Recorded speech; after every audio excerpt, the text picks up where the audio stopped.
तो राजीव दीक्षित जी वो नाम है जिन्होंने हमें बहुत सारी सच्चाइयों से रूबरू कराया कि कैसे भारत में ऐसी ऐसी दवाइयां बिकती हैं जो अमेरिका, यूरोप, जर्मनी वहां बैन है, लेकिन भारत में आसानी से बिकती हैं। पूरे यूट्यूब पे, फेसबुक पे राजीव दीक्षित जी वीडियोस पड़े हैं।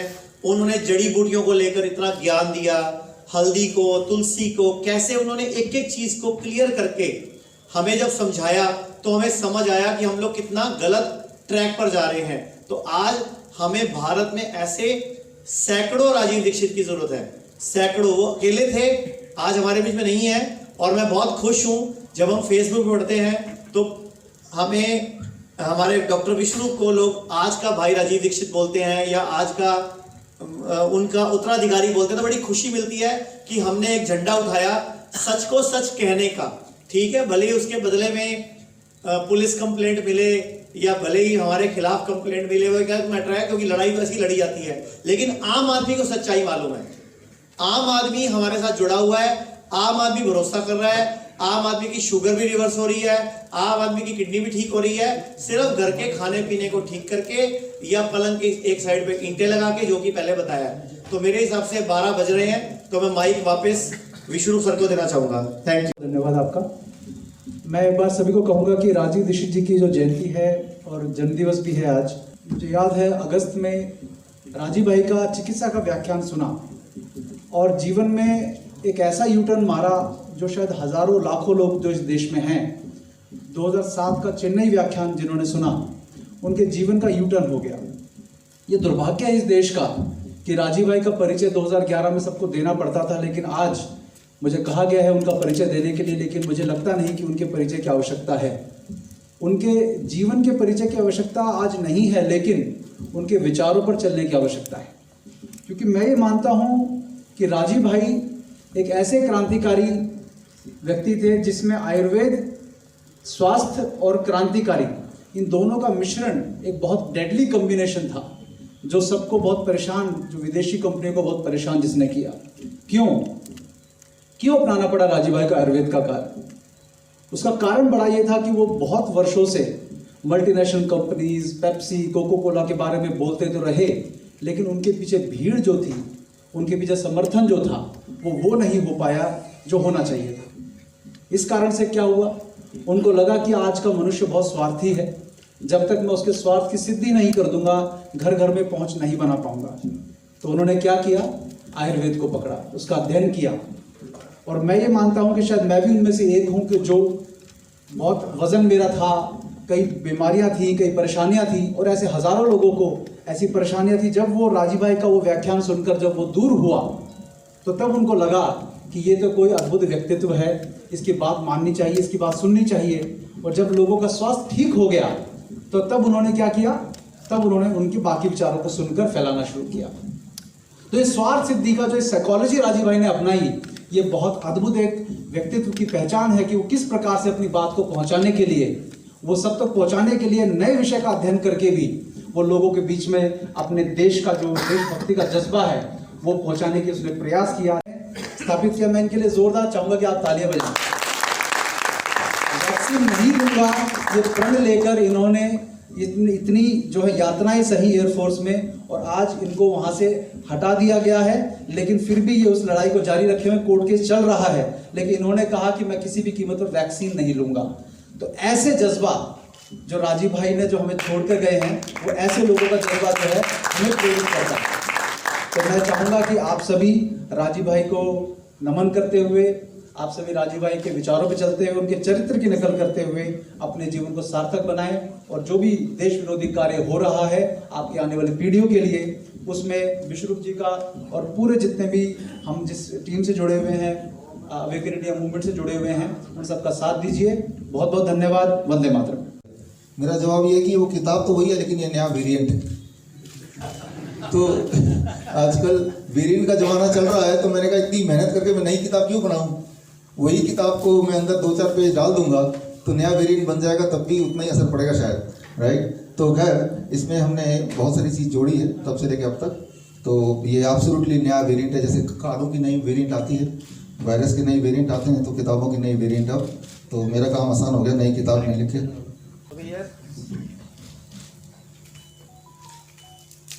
ये कार्यक्रम ना हो पाए, इसका सारा बंदोबस्त ऑलरेडी कर दिया था दिल्ली मेडिकल काउंसिल ने कि भाई ये 30 नवंबर वाले दिन से पहले ये इंसान जेल में हो जाना चाहिए, राइट। तो लेकिन कुछ शुभचिंतक हैं हमारे, और हमारे कुछ दोस्त हैं, अपने नीलेश ओझा जी, एडवोकेट नीलेश ओझा, या हमारे सोमनाथ भारती जी, राइट। तो खैर उन सब की बदौलत, आप सबकी दुआ से जेल में करने की पूरी कोशिश की, but now I am here with you.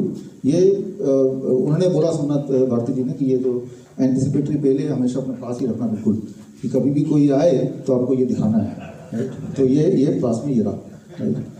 तो जाहिर सी बात है, कुछ ऐसी बातें हैं, कुछ ऐसी सेंसिटिव बातें हैं जो शायद कुछ लोग ऐसे हैं जो नहीं चाहते कि आप तक पहुँचे। तो इसके लिए जितनी सारी कोशिश हो सकती थी वो सारी कोशिश की, और वो सारी कोशिश शायद आगे करते भी रहेंगे। लेकिन किस्मत की बात है दैट वी आर हियर। और जब मैं यहाँ पे हूँ तो आपसे मैं ये उम्मीद करता हूँ कि आप बहुत ही ध्यान से सारी बातें सुनें, क्योंकि it is a matter of life and death. मैं ये बताना चाहूँगा कि सच्चाई की क्या कीमत है वो मैंने देखी है, सच बोलने की क्या कीमत है ये कीमत हमने चुकाई है, और मुझे पता है कि इससे भारी कीमत भी आने वाले दिनों में चुकानी पड़ सकती है, और हम तैयार भी हैं उसके लिए। और थैंक यू। राजीव दीक्षित जी, उनका जन्म आज के दिन हुआ। किसी का कब जन्म होता है ये हमारे कंट्रोल में नहीं होता, लेकिन उनका जो आखिरी सांस उन्होंने आज के दिन ही लिया, 30 नवंबर, ये उनके कंट्रोल में फिर भी था। अगर वो सच्चाई बोलना छोड़ देते तो शायद आज भी जिंदा रहते।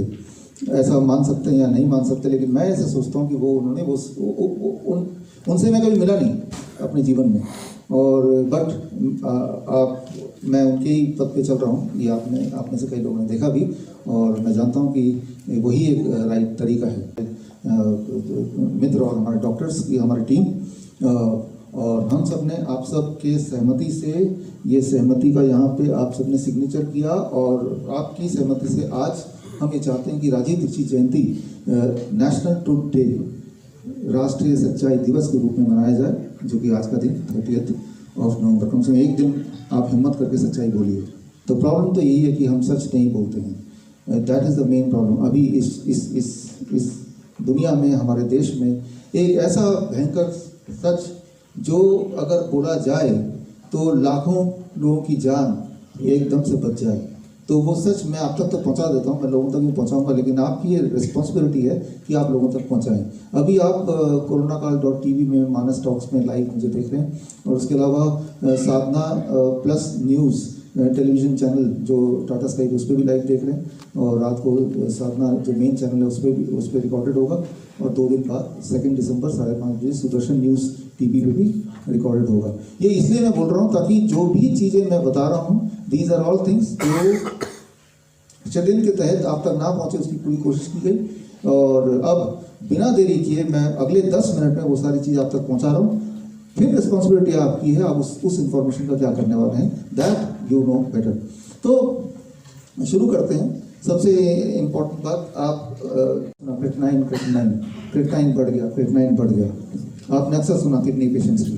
तो ये एक डरावना शब्द है कि आपका क्रिएटिनाइन लेवल बढ़ चुका है, that is a very dangerous word. और अब ये बढ़ने का मतलब क्या है, 1 मिनट में मैं समझाता हूँ। आपका सारा डर क्रिएटिनाइन से निकल जाएगा, और वो डर निकलते ही जितने सारे किडनी पेशेंट इस देश में हैं, कम से कम आधे किडनी पेशेंट अभी खत्म हो जाएंगे। खत्म मतलब ऊपर नहीं चले जाएंगे, वो किडनी पेशेंट रहेंगे नहीं, वो ठीक हो जाएंगे। इस सोच के साथ देखिए, आप अपने डॉक्टर से पूछिए कि क्रिएटिनाइन का नॉर्मल लेवल क्या है, तो बोलेगा क्रिएटिनाइन का नॉर्मल लेवल है अप टू 1.2 mg/dl, 1.2 mg/dl। अच्छा, उसके ऊपर अगर क्रिएटिनाइन आ जाए तो क्या होगा, नॉर्मल लेवल है, तो आप बीमार हैं, आपका किडनी काम नहीं कर रहा।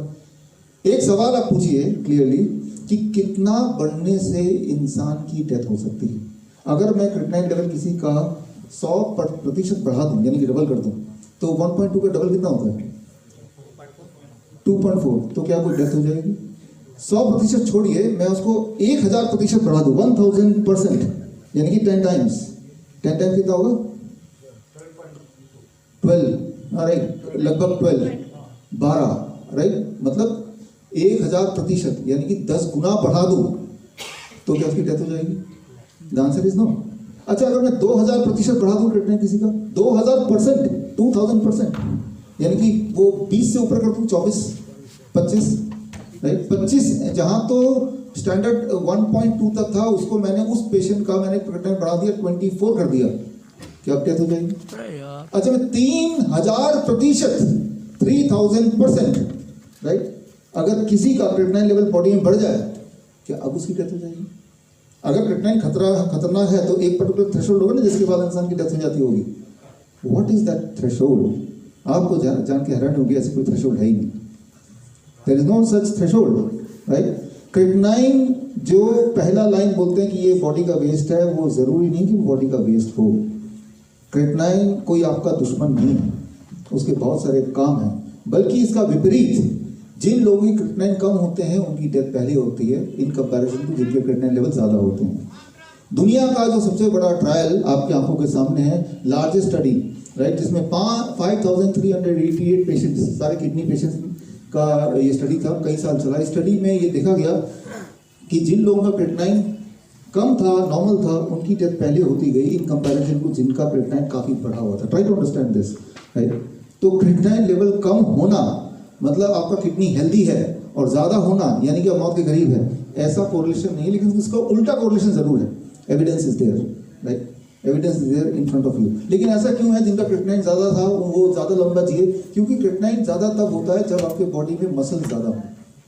जिन लोगों के बॉडी में जितना ज़्यादा मसल्स, तो मसल्स का ब्रेकडाउन होगा तो उनके ब्लड में ज़्यादा क्रिएटिनिन बनेगा, राइट। जिनके बॉडी में कम मसल्स होंगे तो बॉडी की support structure is not good, तो वो फ्रेजाइल बॉडी है, वो जल्दी मर सकते हैं।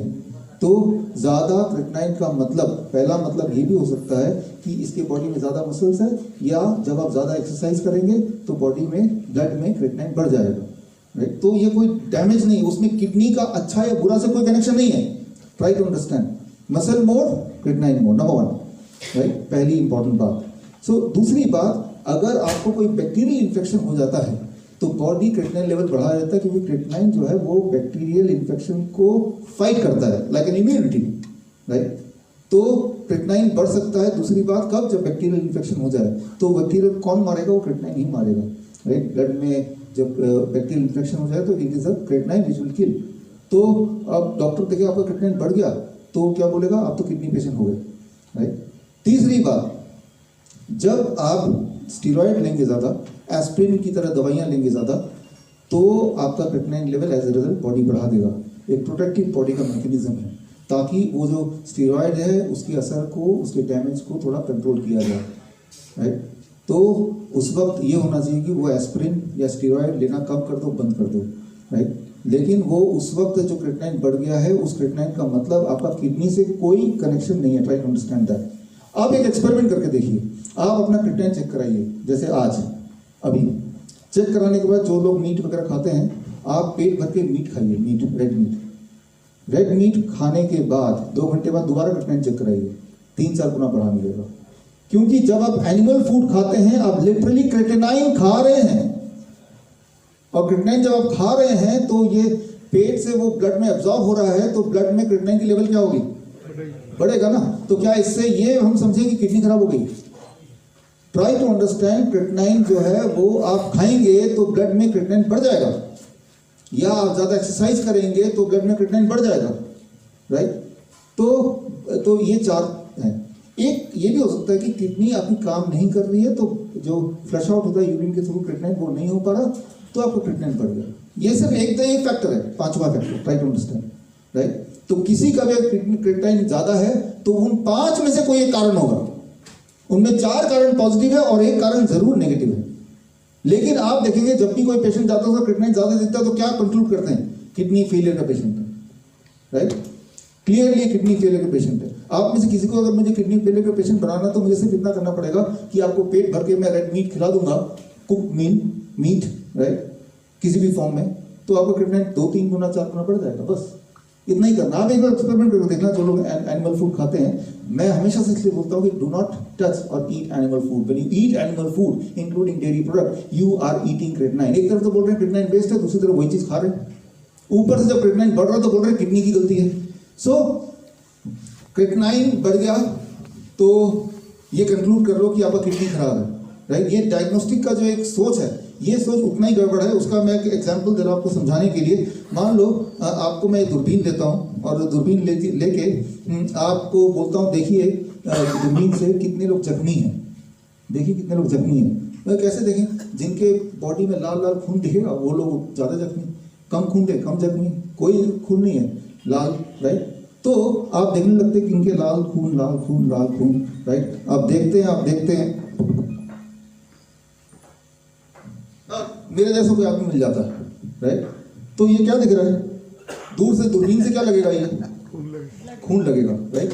हर लाल चीज खून नहीं हो सकती है ना, राइट। वो कोई रंग हो सकता है, वो जूस हो सकता है, राइट, वो उसका डिजाइन हो सकता है। तो हर लाल चीज को खून बताना, राइट, ये ठीक ऐसे ही है हर हाई क्रिएटिनिन को किडनी पेशेंट बताना। Try to understand this, right.